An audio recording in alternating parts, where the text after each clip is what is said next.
장혜연 의원 발의안 중에 제3조 1항 합리적인 이유 없이 성별, 장애, 나이, 언어, 출신 국가, 출신 민족, 인종, 국적, 피부색, 출신 지역, 용모 등 신체 조건, 혼인 여부, 임신 또는 출산, 가족 및 가구의 형태와 상황, 종교, 사상 또는 정치적 의견, 형의 효력이 실효된 전과, 성적 지향, 성별 정체성, 학력, 고용 형태, 병력 또는 건강 상태, 사회적 신분 등을 이유로 차별을 받지 아니한다.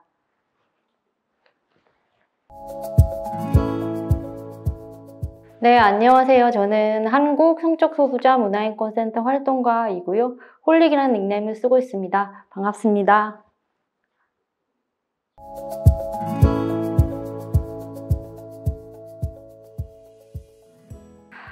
방금 제가 낭독한 법안은 장혜연 의원이 발의한 법안 중에 차별금지에서 제3조 1항입니다. 이 법안의 내용은 차별의 금지의 대상과 차별의 범위, 그다음에 차별의 폭을 규정하는 조항입니다.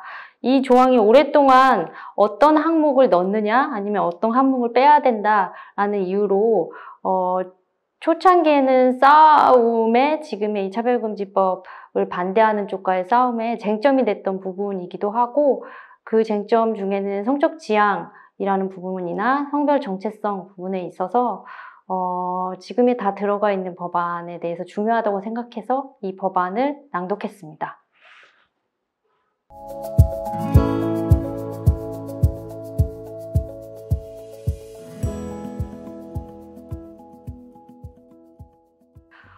지금에 알고 있는 차별금지법은 2002년에 이제 노무현 정부 때 선거에서 공약으로 내세웠던 하나의 법안입니다. 노무현 정부에서 차별금지법을 처음으로 언급이 되었고, 공약을 실천하기 위해서 국가인권위에서 초안을 만들어서 법안을 만들게 되었습니다. 그 뒤에 이제 시민사회 단체와 함께 법안을 완성했던 게 이제 차별금지법의 제일 최초의 이야기입니다.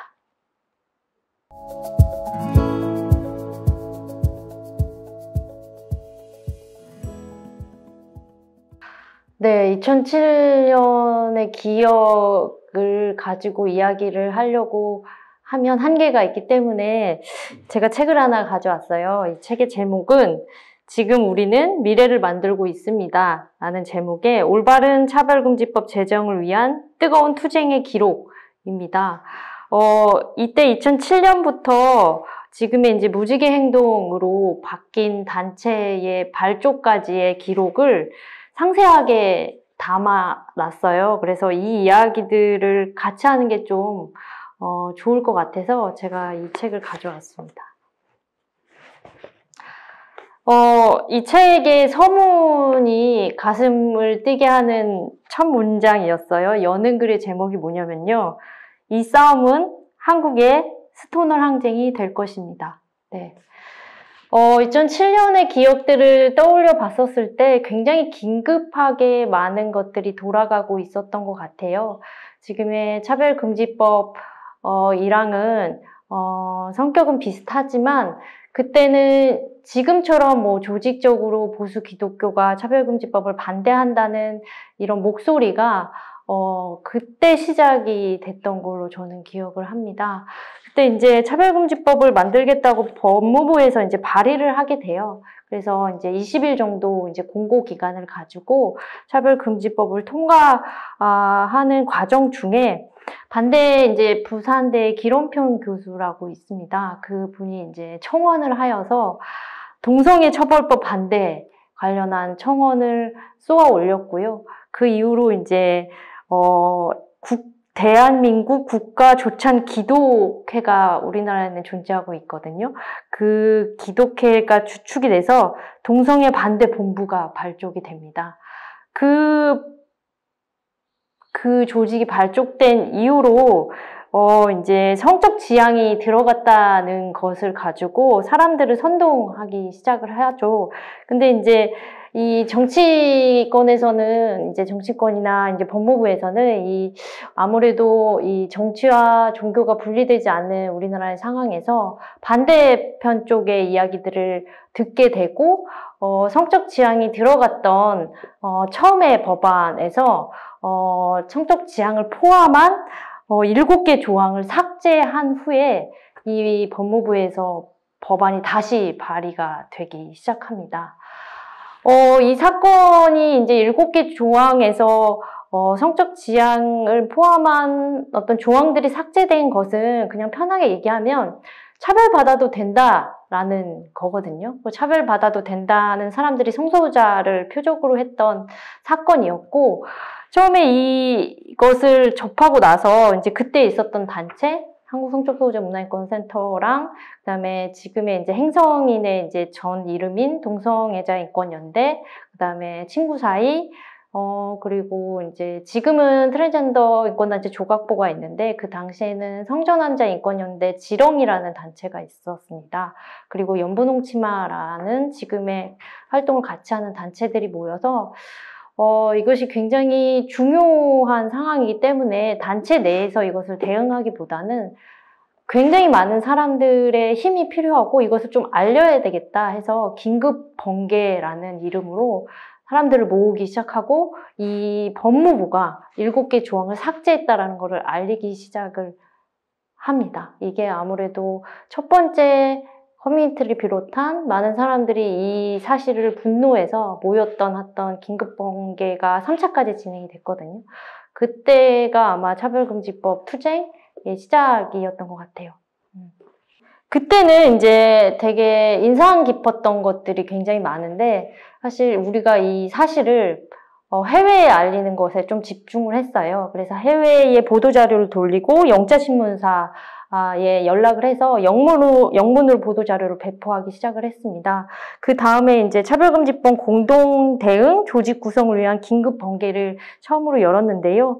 연세대에서 열었던 걸로 기억해요. 그때 모였던 인원이 150명 정도였고요. 지금하고 좀 지형이 다른 게 지금은 뭐 SNS 막 이런 것들이 활발히 지금 활동의 내역이나 활동하는 것들을 이렇게 홍보할 수 있었지만 그때는 긴급 번개라는 것이 진짜 아름아름 모였던 부분들이 많았는데 150명의 사람들이 모였다는 것은 굉장히 사람들이 똑같이 분노를 했고 그리고 활동가 중심이 아니라 정말 어디서 본 적도 없는 그냥 함께 살고 있는 성소수자가 아니더라도 다른 시민들이 많이 모여서 이것을 이후에 어떻게 대응을 할 것인가를 논의를 했던 것 같아요. 긴급행동에서 구체적으로 첫 번째 긴급행동에서 이 사태를 알리기 위해서 했던 것은 굉장히 많은 단체들의 연명을 조직하는 일이었어요. 근데 3일 만에 86개 단체가 모였고, 그리고 1258명이 연명에 참여를 했습니다. 이때 특별했던 기억은 이제 모여서 어떻게 이후에 이 법무부 법안을 통과하는 것, 그다음 누더기 차별금지법이 되어버려서 이 누더기 차별금지법을 저지하는 행동을 어떻게 할까 고민을 하다가 굉장히 많은 팀들이 만들어졌어요. 우선적으로는 뭐 1인 시위를 조직해서 센터에서는 주로 1인 시위 조직팀을 했던 것 같고요. 1인 시위를 조직해서 청와대하고 광화문 쪽에서 하루에 3번 정도 교대로 1인 시위를 일반 시민들이 참여할 수 있게 7개 조항이 막 삭제된 누더기 차별금지법 제정을 뭐 처리하라 뭐 이런 피켓을 들고 1인 시위를 했었고요. 또 그 당시에 10대들의 활동들도 굉장히 두드러졌어요. 10대 팀이 어떤 이런 차별금지법에 이 성적 지향이나 이런 7개 조항이 빠진 거에 분노해서 모이는 경우가 사실 별로 많지 않잖아요. 근데 그때 되게 특별했던 경험은 10대들이 이런 행동들을 실제로 조직해서 마로니에 공원에 가서 플래시몹을 차별금지법에 대한 플래시몹을 진행한 것도 있고요. 또 이제 미디어 기록팀의 활동도 굉장히 두드러졌습니다. 그때 기록들을 찾아보면 아직도 영상이 굉장히 많이 나와 있는데요. 그 이유는 이제 미디어의 기록이 굉장히 잘 돼 있었고, 1인 시위를 비롯해서 이제 시민들이 같이 할 수 있는 뭐 현수막, 건널목 차별금지법의 이야기를 하기 위해서 현수막을 들고 건널목을 건너는 이런 행사들, 그리고 또 문화제도 했었어요. 그래서 지금의 이제 퀴어 공연을 하는 팀들 말고 그냥 이제 아름아름 공연을 하는, 그때도 있었고 지금까지 함께하는 공연팀도 있었고, 그다음에 10대 팀이 이제 모여서 하는 공연들, 그리고 또 여러 개 드래킹 공연, 이런 것들로 차별금지법이 이렇게 누더기가 됐고 성소수자를 차별한다는 것을 굉장히 많은 문화 형태로도 알렸던 2007년, 2008년이었던 것 같아요. 그때는 유튜브가 그렇게 활발하지 않아서 그때 되게 재미있었던 이제 백서의 내용을 보면 미디어 기록팀의 활동을 찾아봤는데요. 그때 잠깐만요. 잠깐 멈출게요. 여기 있네요. 미디어 기록팀은 이제 그 연분홍 치마, 그 당시에 연분홍 치마 활동가를 포함해서 뭐 다른 여러 팀이 하나, 둘, 셋, 넷, 다섯 해서 7명 정도가 했고, 그다음에 사진팀, 영상팀 나눠서 기록을 했고요. 기록팀이 제작한 기록물은 영상물이 20편인데 테이프가 70개가 나왔다는 이야기가 써 있습니다. 그때 시절이 어땠던 시절인 걸 아시겠죠? 테이프로 기록했던 시절이고요. 스틸컷은 엄청 많아서 셀 수가 없었다는 백서의 기록이 있고요.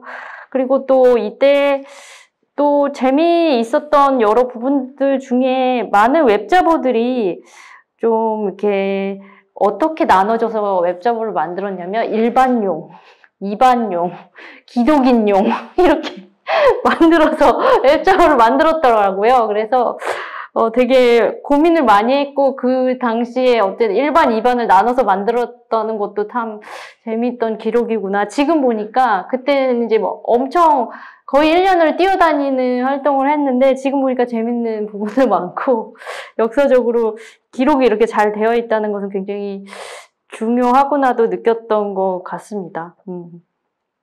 2007년에 굉장히 많은 활동들, 팀들이 있었는데요. 이거 간략하게 좀 소개를 해드리면, 10대 팀이 있었고요. 그리고 1인 시위 조직팀이 있었고, 또 이제 네이버 작전팀도 있었어요. 뭐냐면 네이버의 차별금지법을 1위를 만들기 위해서 열심히 차별금지법 1위를 만들기 위해 네이버의 차별금지법을 검색하는 이런 네이버 작전도 있었고요.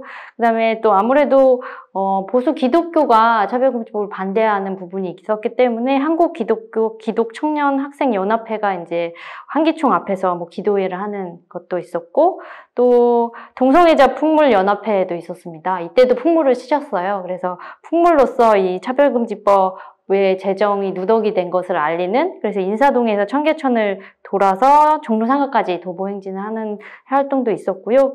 또 긴급행동 문화제, 문화제 제목이 굉장히 신박해서, 제목이 뭐냐면 혐오 대박멸 파티 흥분한 LGBT의 혁명적 오르가즘. 네.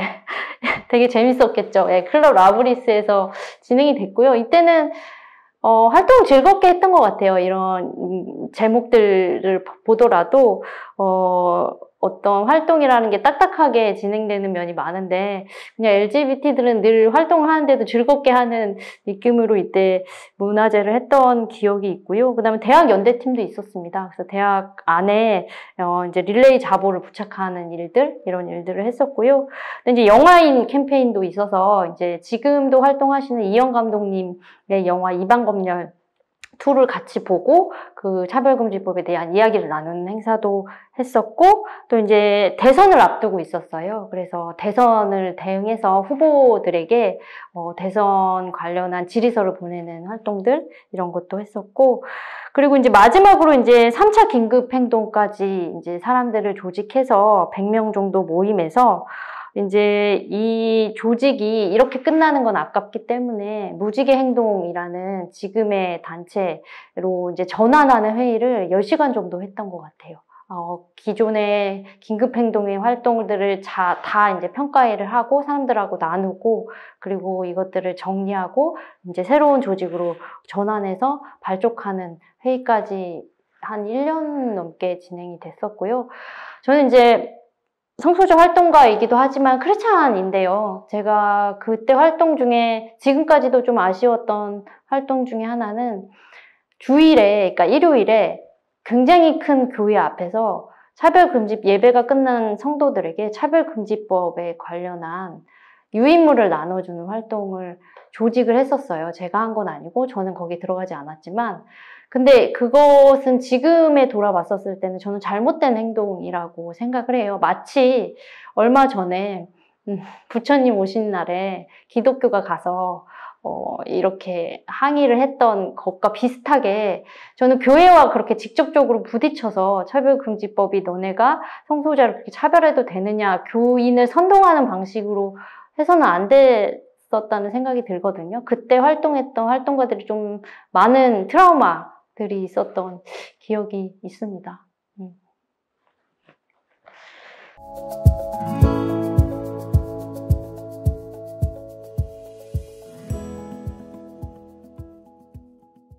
네, 2007년에 발의되었던 법안은 아시겠지만 그 회기에 국회 임기로 만료가 되었습니다. 그 이후도 사실 차별금지법은 계속 발의가 된 역사가 있어요. 17대는 이제 2007년이고요. 그 다음에 2008년 이제 노회찬 의원을 비롯해서 19명이 발의를 했지만 또 폐기가 되었고요. 그 다음에 18대도 이제 9월에 박은수 의원 등이 또 발의를 했는데 또 국회 임기 만료로 폐기가 되었고요. 그 다음에 그해 이제 권영길 의원 등의 또 그해 2번 발의를 했는데 똑같이 폐기가 되었습니다. 19대는 똑같이 김재현 의원 등이 10명이 차별금지법을 발의를 했는데 국회 임기 만료 폐기 또 되었고요. 2013년에도 김한길 의원 등 51명이 발의를 했는데 이건 법안을 철회됐습니다. 그리고 2013년에도 최원식 의원 등 12명이 법안을 발의했지만 이것도 철회가 됐습니다. 그리고 20대 국회는 우리가 암흑의 시대였잖아요. 이때는 아예 법안이 발의되지 않았고요. 그리고 최근에 이제 2021대 국회 지금 알고 계시는 장혜연 의원 법안과 이제 국가인권의 평등법 2개의 법안이 발의된 상태입니다.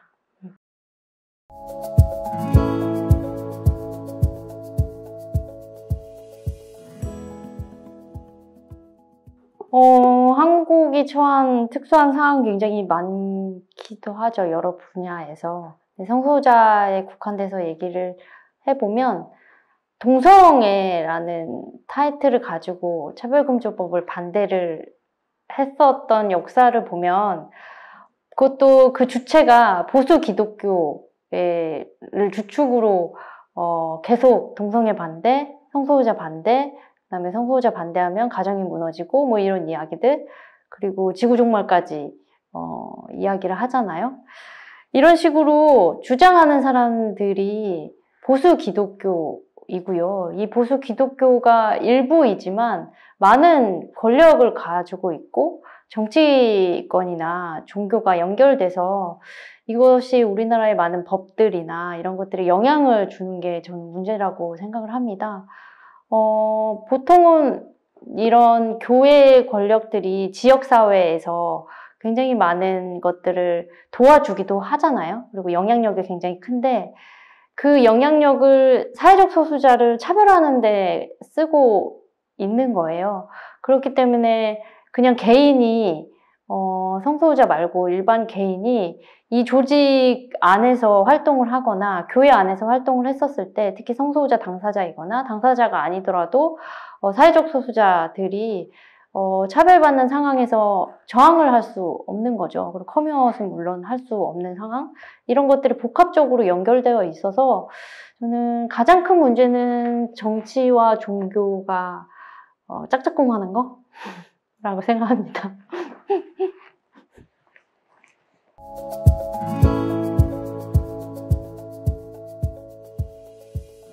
제가 뭐 출판 기념회를 하는 느낌인데 그건 아니고요. 차별금지법 관련해서 차별금지법뿐만이 아니라 동성애, 차별금지법, 에이즈, 이것으로 계속 가짜뉴스가 만들어지고 있는 상황이에요.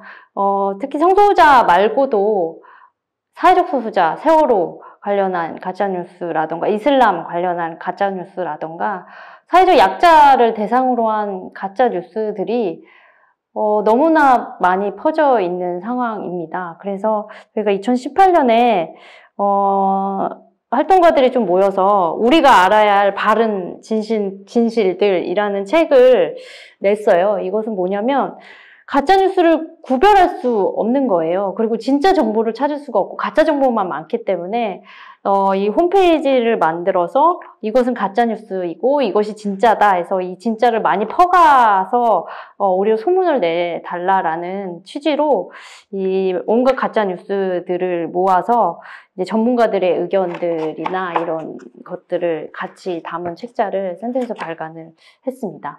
몇 개의 가짜뉴스, 재밌는 가짜뉴스 좀 소개를 해볼까요? 네.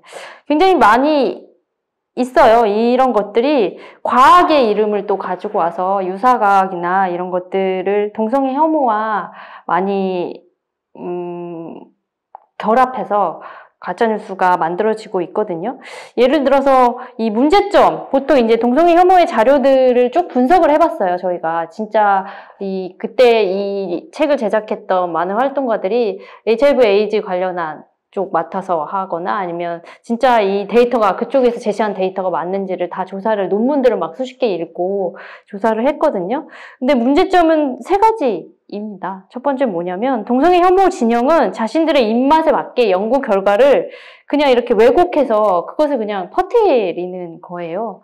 예를 들어서 뭐 동성애 하면 수명이 짧다거나 20년, 30년이 짧다거나 알코올 중독에 걸린 사람들이 많다거나 뭐 차별금지법이 제정이 되면 우리가 알고 있는 이제 교회에서 설교를 할 때 동성애는 죄인데 이것들을 말할 수 없다라는 것들 그리고 막 의료적인 지식들을 가져와서 이야기하는데 사실 그런 것들이 다 잘못된 것들, 잘못된 가치관 이런 것들로 이제 대중들을 현혹하는 것들만 자극적인 문구들을 많이 활용을 하죠. 이런 거죠. 동성 결혼이 법제화되면 수관도 합법화될 것이다. 이게 대표적인 주장이거든요. 근데 동성 결혼과 수관은 사실 별로 상관이 없는 일이에요. 동물하고 섹스하는 거와 동성 결혼이 법제화되는 일은 전혀 다른 일인데 우리가 쉽게 생각해보면 그럼 해외에 동성 결혼이 법제화된 나라들을 살펴보면 되잖아요. 어떤 일들이 일어나고 있나.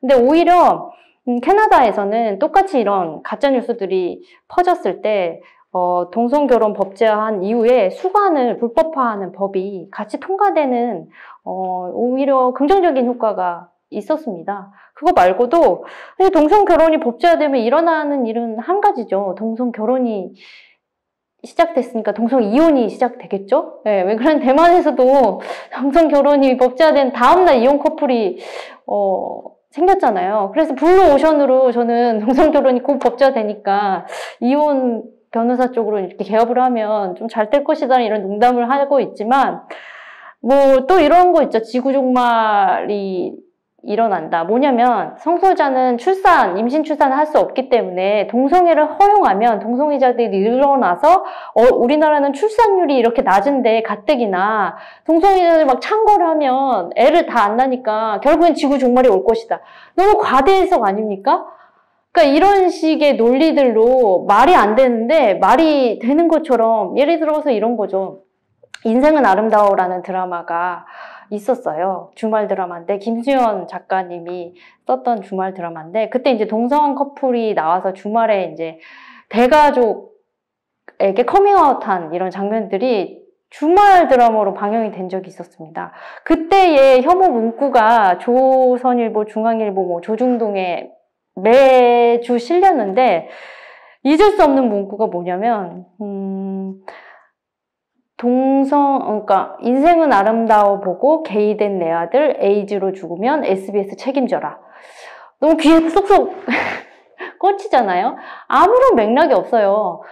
인생은 아름다워라는 드라마를 보면 개가 되지 않아요. 저는 수많은 이성애자 드라마 봤지만 이성애자가 안 됐거든요. 근데 왠지 청소년들이 동성애 드라마 보면 동성애자가 될 것 같은 이런 문구들을 넣어서, 그리고 왜 동성애자는 다 HIV, 에이즈 병하고 연결시키잖아요. 근데 그 책임이 또 SBS에 있다는 거예요. 이게 굉장히 신박한 문구인데 지금 다른 문구도 있죠. 남자 며느리, 뭐 여자 사위. 그러니까 이런 식으로 혐오하는 문구를 너무 잘 만들어서 퍼뜨리는 거예요. 근데 좀 씁쓸한 것은 지금도 아시겠지만 미디어에서 성소수자가 나오는 어떤 드라마 방영하면 난리가 나잖아요. 그러니까 이런 것들은 조금씩 다 연결이 되어 있는 것 같습니다.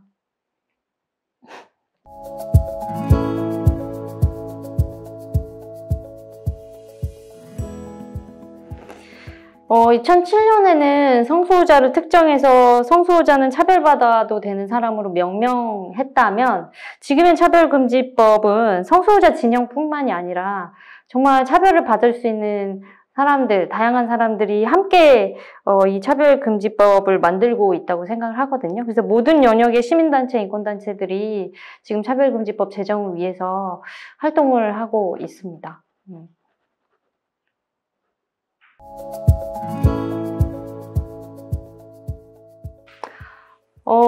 지금은 시대가 많이 변한 것 같아요. 예전에는 차별금지법 얘기를 하면 뭐 국회의원, 발의할 국회의원이 없다. 그리고 뭐 우린 힘이 없다라는 식으로 계속 미뤄왔던 것 같아요. 근데 지금은 2개의 법안이 올라가 있고 입법을 하면 되는데 전혀 국회에서 움직이고 있지 않는 상황이거든요. 저는 이게 긍정적인 건지 비관적인 건지 잘 파악은 못하겠어요. 어떤 정권에서 차별금지법은 통과되는 것인가. 보통 정권의 이야기를 많이 하지만 지금의 정권에서도 전혀 움직이지 않고 있다는 것이 저는 가장 큰 문제라고, 심각한 문제라고 생각합니다.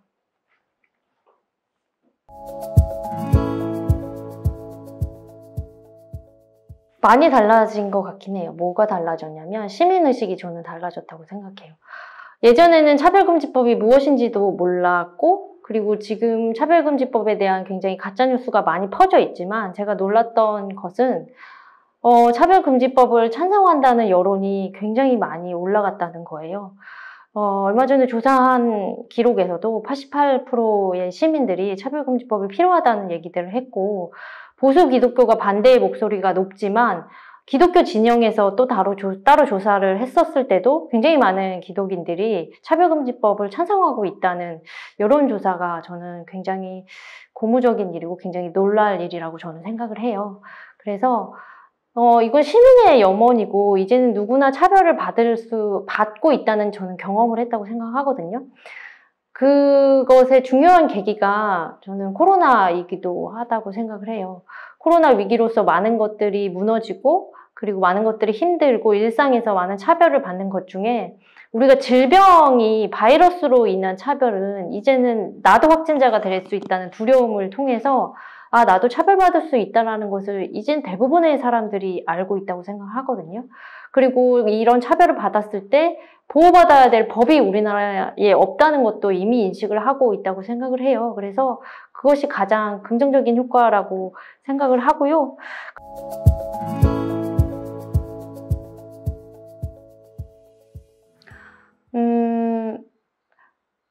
굉장히 많은 14년의 이야기들을 과거에서부터 현재까지 이야기를 하면서 한편으로는 좌절을 느끼시는 분도 계실 테고, 아직도 제정이 안 됐단 말이야? 그리고 뭐 지금 그때 활동했던 10대들은 30대가 되었고, 저도 이제 그때 30대였는데 지금 40대가 되었잖아요. 근데 그래도 희망적인 것은 우리는 혼자가 아니라는 것, 그리고 이런 활동들이 좌절이 될 수도 있지만 꾸준히 많은 사람들이 함께하고 있다는 것, 그리고 언젠가는 성소수자가 차별받지 않는 세상이 온다는 것, 이런 희망을 가지고 이런 이야기들을 계속 나눌 수 있는 곳이 있었으면 좋겠고, 그리고 조금 더 시간이 흘러서 그때 차별금지법 이렇게 제정이 됐대 라는 백서를 또 소개하는 방송을 했으면 좋겠습니다.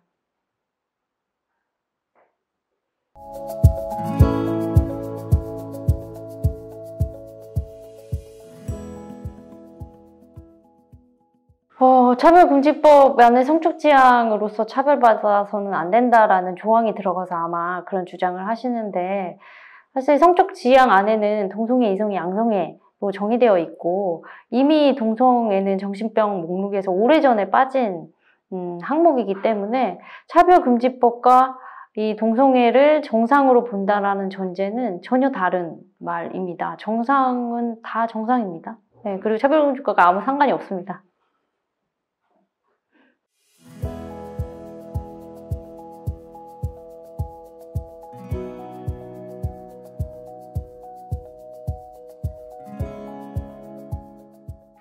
이것도 좀 황당한 이야기인데, 차별금지법이 제정을 하면 갑자기 동성애자들이 차별 상황들을 막 많이 신고를 하기 때문에 동성애자가 늘어나는 것처럼 보인다는 의미일까요?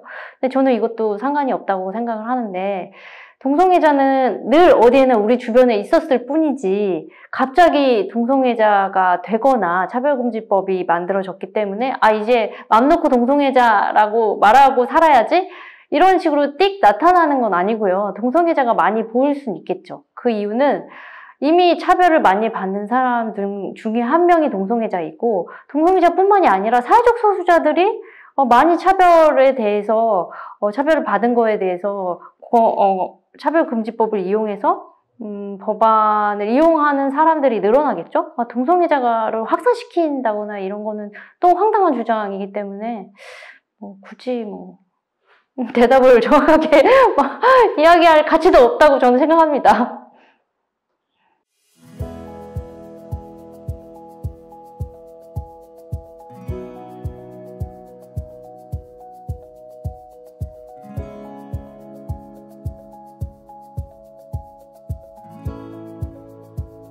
네, 차별금지법은 일반 법이기 때문에 형법이 아닙니다. 그래서 어떤 교회에서 설교를 할 때 동성애를 죄라고 얘기하면 벌금을 매긴다거나 형을 살게 한다거나 이런 식으로 많이 차별금지법이 유포되고 있는데, 사실 이것은 고용, 교육기관, 공공기관에서 차별을 행한 시에 그 공공기관에다가 이제 권고를 하거나 벌금을 매길 수 있다는 얘기지, 개인이 그냥 개인의 의견으로 어떤 목사님이 설교하는 방식으로 동성애에 대한 어떤 죄라는 얘기를 한다고 해서 이런 벌금을 매기는 법이 아닙니다. 전혀 다르게 알고 있는 거고, 다르게 가짜뉴스가 퍼지고 있는 거죠.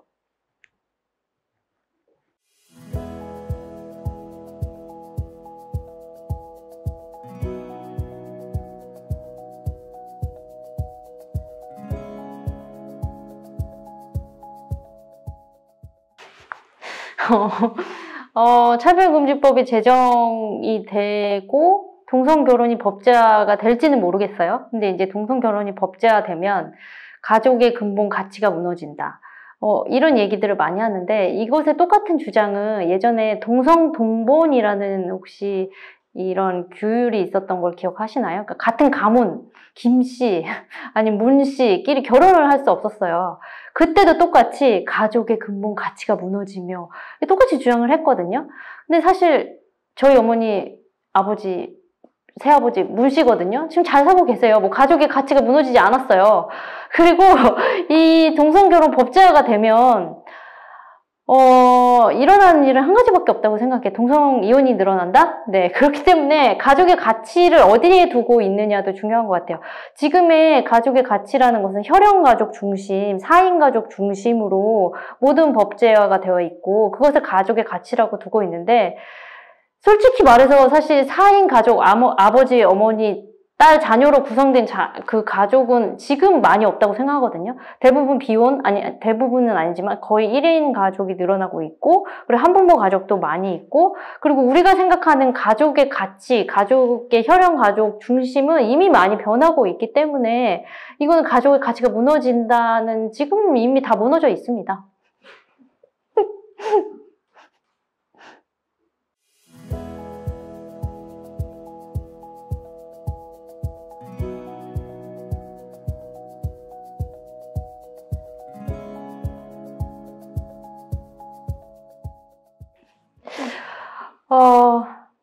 성적 지향 안에는 수간이 들어가지 않고요. 소화성에도 들어가지 않습니다. 거기와 더불어 똑같이 주장하는 건 1차 다부제가 늘어날 것이다. 똑같이 이렇게 주장을 하는데요. 이런 주장은 한국에서만 가짜뉴스로 배포되는 게 아니라 다른 나라 캐나다에서도 동성결혼이 법제화됐을 때 똑같이 주장을 했던 부분이거든요.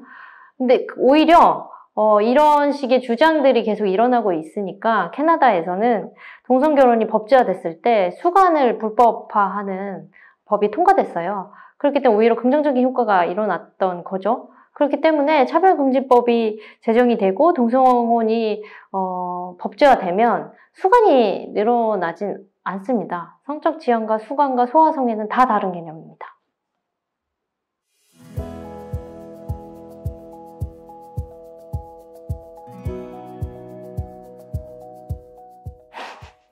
네, 이것도 왜곡된 주장 중에 하나입니다. 그러니까 차별금지법이 만들어지면 동성애는 정상이 아니라는 이제 표현의 자유를 잃게 된다라는 주장을 하기도 하고요. 또 공공장소나 교회에서 동성애를 죄라고 얘기하면 또 2년 이하의 징역, 뭐 1,000만 원 이하의 뭐 벌금, 이런 3,000만 원의 뭐 이행 강제금 이런 거를 징벌적 손해배상을 물릴 수 있다. 이것은 악법이다 이렇게 주장을 하는데.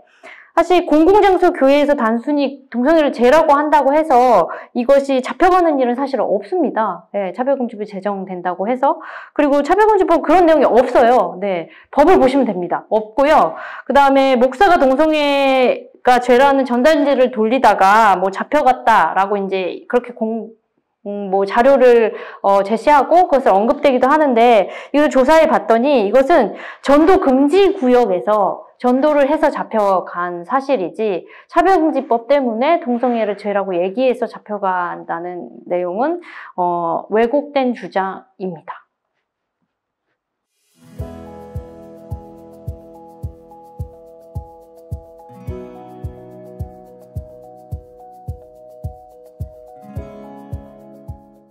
그러니까 표현하고 싶은 표현이 이거잖아요. 동성애는 죄이다.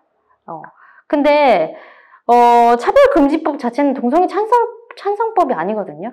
다 가짜뉴스에 초점이 맞춰져 있는 게 다 동성애예요. 동성애 에이즈. 근데 사실은 동성애는 죄이다라고 얘기해서 표현을 한다고 해서 광장에 나가서 동성애 죄이다! 이렇게 얘기한다고 해서 그때 만약에 차별금지법이 통과되어 있다고 하더라도 잡혀가지 않습니다. 그러니까 차별금지법은 개개인의 표현의 자유를 억압하는 법이 아니라 계속 말씀드렸지만 교육기관, 공공기관, 대기업들에서 채용 등의 불이익을 줬을 때 그 기업들에게 벌금을 매길 수 있는 정도의 이 형법이 아니라 일반적인 법이지 개인의 차별을 하자는 이야기를 공공장소에서 얘기를 한다 해도 사실은 그것을 강제할 수 있는 법은 사실 없습니다. 근데 오히려 저는 차별금지법 말고 혐오 표현이 너무 많이 늘어나고 있기 때문에 혐오 표현을 강제하는 조항이 들어가야 된다고 오히려 저는 생각을 하는 편입니다.